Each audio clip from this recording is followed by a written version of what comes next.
അതാ വാതിലൊക്കെ പൂട്ടി നമ്മളൊരു പിറന്നാൾ സദ്യ ഉണ്ണാൻ പോവാട്ടോ. അപ്പൊ പിറന്നാൾ ആരുടെയാന്ന് വെച്ച് കഴിഞ്ഞാൽ നമ്മുടെ ദേവിയുടെയാണ്.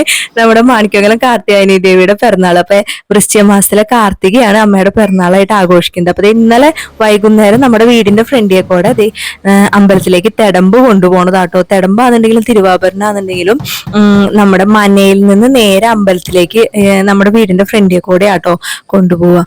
അപ്പൊ ഈ അമ്പലം എന്റെ ഒട്ടുമിക്ക എല്ലാ വീഡിയോസിലും ഞാൻ കാണിച്ചിട്ടുണ്ടെന്ന് തോന്നുന്നു. കാരണം നമ്മുടെ വീട്ടിലേക്ക് വരുന്ന വഴിക്ക് നേരെയുള്ള അമ്പലം. അപ്പൊ നമുക്ക് അധികം ദൂരമൊന്നുമില്ല, നടന്നു പോകാനുള്ള വഴിയുള്ളൂ. എന്നിരുന്നാൽ തന്നെയും ഇന്ന് ചെറുതായിട്ടൊരു മഴയും ചാറ്റൽ മഴയൊക്കെ ഉള്ളതുകൊണ്ട് ടൂ വീലറും അമ്പലത്തിൽ ചെന്നപ്പോൾ തിരക്കുണ്ട്. എന്നാലും വലിയ തിരക്ക് അങ്ങോട്ട് തീർന്നു. അപ്പൊ കണ്ണനില്ല കേട്ടോ. കണ്ണൻ ഇന്ന് വൈകുന്നേരം വരെ ഉണ്ട് ക്ലാസ്. അപ്പൊ അത് കാരണം അച്ചും ഗൗരിയും ഞങ്ങളും അങ്ങനെ അവിടെ ചെന്നു. അപ്പൊ ചിത്രരചന ഒക്കെ അവിടെ ഇന്നലെ കഴിഞ്ഞുള്ളൂ കേട്ടോ. ഇതിന്റെ പണികളൊക്കെ നടന്നുകൊണ്ടിരിക്കുകയായിരുന്നു അമ്പലത്തില്.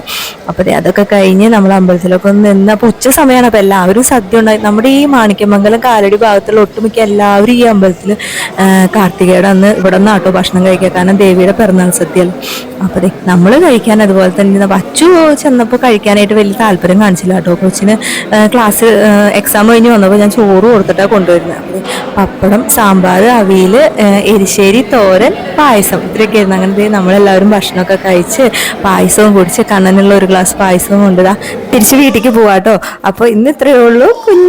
കുഞ്ഞു വ്ളോഗാണ്. അപ്പൊ ഓക്കെ, ബൈ, സീ യു.